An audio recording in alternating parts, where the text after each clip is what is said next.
So tonight in the Steiner kitchen, we're going to be making some pizza dough. The process of making pizza dough starts out with activating some yeast. So over here I have regular active yeast. This is not instant yeast, this is active yeast. I've got one packet in here. I've got 2 tablespoons of sugar, and I have a cup and a half of water, and you'll notice that we're right at 105 degrees on our thermometer. We're aiming for between 105 and 110. So I think we're there. So we're going to put our dry ingredients in our mixing cup here. Okay, we'll check our thermometer out. We're going to add some water.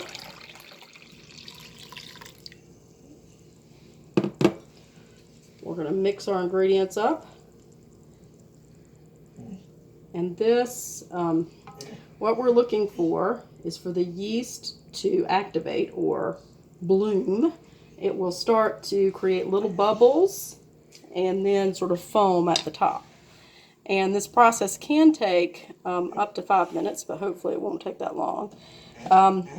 Sometimes people will put the yeast directly with the dry ingredients, and that works too.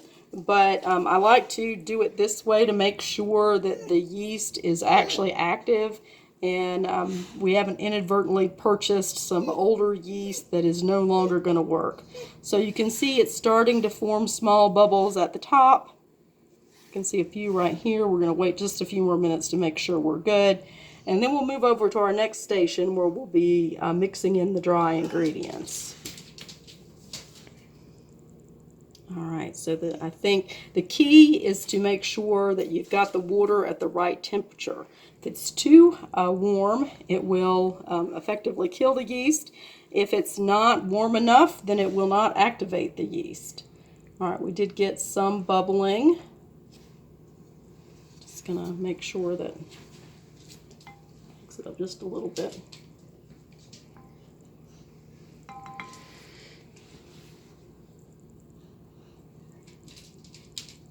Yeah, there's foaming forming. I can see the foaming increasing. So our yeast is active, which is good. If we don't have active yeast, then our dough will not rise. Okay, so we're going to take our yeast over to our next station. Okay, here, I'll take this off and move it back for a minute. See, we have a stand mixer on the ready. You can see there's some more bubbles forming, so got some good yeast there. All right, so we're going to pour our yeast mixture in the stand mixer bowl. Okay, and we're going to, this is 3½ cups of wheat flour, along with ½ teaspoon of salt. Mix that together slowly. We'll add some more as we go. Trying to just get a rough mixture going, and then we'll put it on the stand mixer. We'll work those up a bit. All right, we can continue to add our flour. And you can see all the bubbles in there, so that shows that the yeast is active. Mix this up a little bit more. And you can let the mixer do this initial mixing if you like. I like to do this just to make sure that I don't have a lot of unmixed ingredients on the side and that we have a good base to start with. So I'm just sort of roughly blending it together. Okay. Let's get some more flour.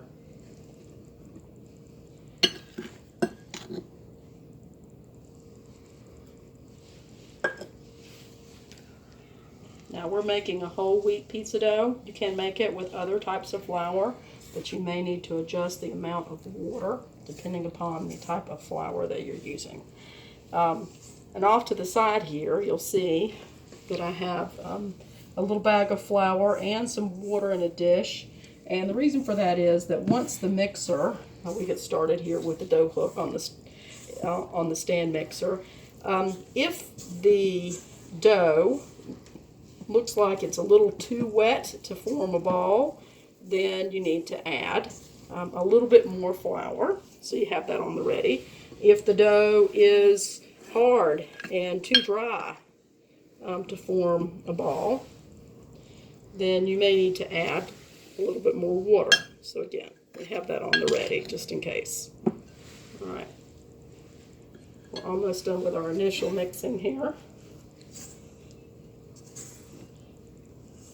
And you can see that the dough was already starting to form up.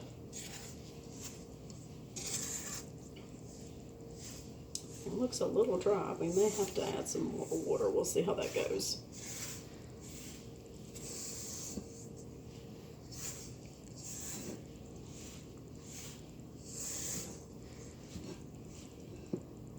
Okay, we're going to add the last of our flour.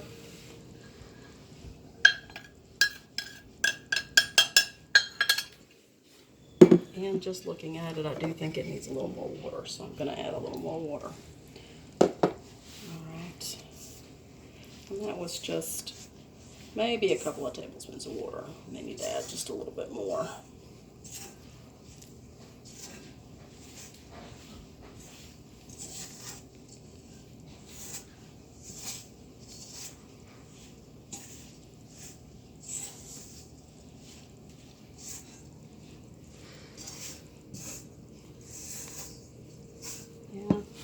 I think I'm going to add just a little bit more water.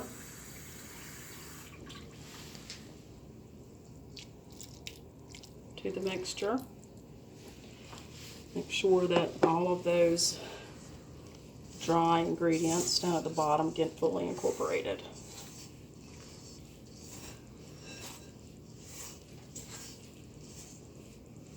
Got some loose flour that I'm trying to make sure we get mixed in. Now at this point, I'm going to use my hands to see if I can't get a ball to start to form. Knead it some by hand before we put it on the dough hook. So hopefully you can see just pulling the dough together.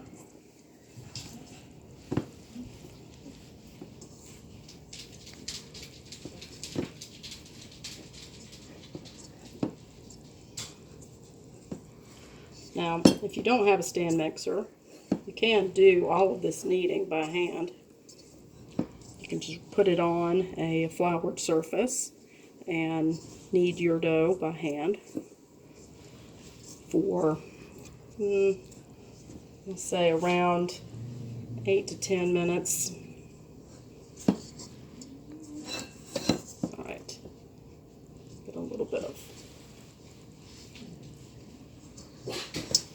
dry mixture there, but I think we've about got it. All right, so we're going to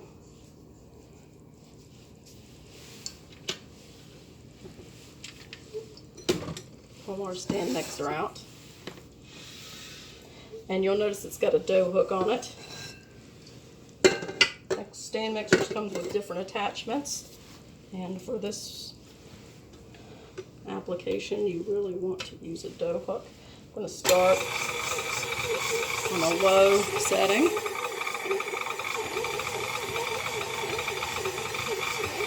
kind of see it breaking up the dough a little bit.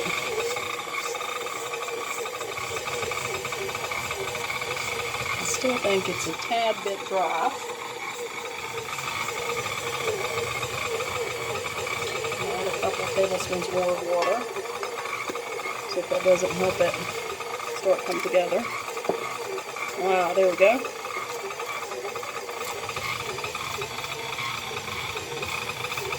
So that's it. You want to see it move up the dough hook and around the bowl as it's kneading together and forming a nice ball.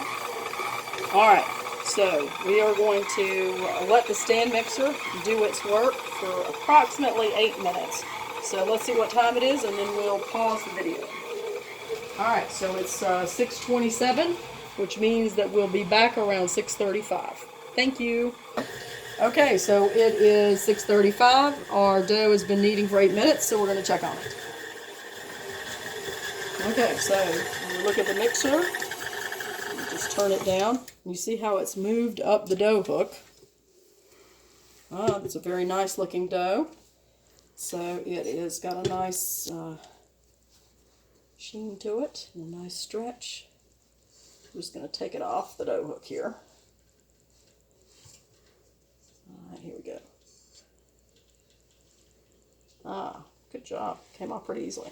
Okay, so we're going to take our dough that we've made and we're going to go over to our next station. Here, we get a surface that we're going to flour really quickly. This is just more of our wheat flour. Okay, put the dough there. And we'll put a little bit of flour on the dough just to make it easier. All right, so all we're really doing here is we're going to divide our dough in half. Okay, so I'm trying to make it about equal size to the best of our ability. And you see the dough has a lot of stretch to it, which is good. And that is what we're trying to promote. I'm going to put one off to the side. All right, and what we want to do is make a nice little ball, sort of pull to the end and then push underneath. A nice even ball. Okay, that looks pretty good. All right, same with this one. And I think I'm going to take some off of this side because I've got one ball a little bit bigger than the other here. All right, so then we'll go back and reshape it really quickly.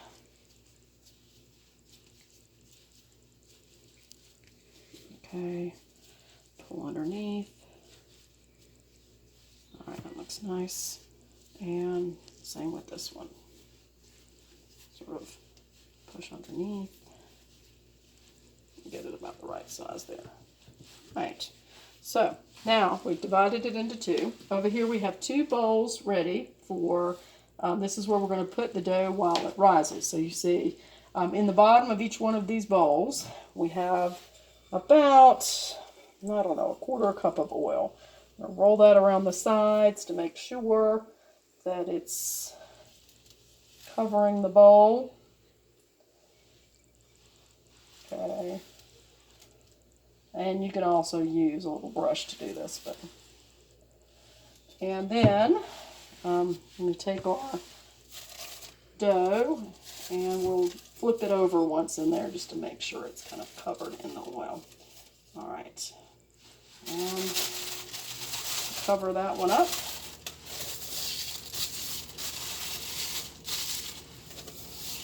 Okay. Put it to the side and I'm just covering that with some Saran wrap. All right, same process with this bowl. Just using the oil to kind of go up the sides. And we're going to put our dough in here and we'll flip it over. This one has a little bit more oil in it than the other, but that's fine. All right, so we're going to cover this. We get a good seal there. And we're going to let it stand for 45 minutes. At this point, we're going to pause the video while the dough is rising. And when we come back, we'll work on shaping our pizza dough for cooking and putting all of the toppings on it so it'll be ready to go in the oven. All right, we'll see you on part 2 of pizza making.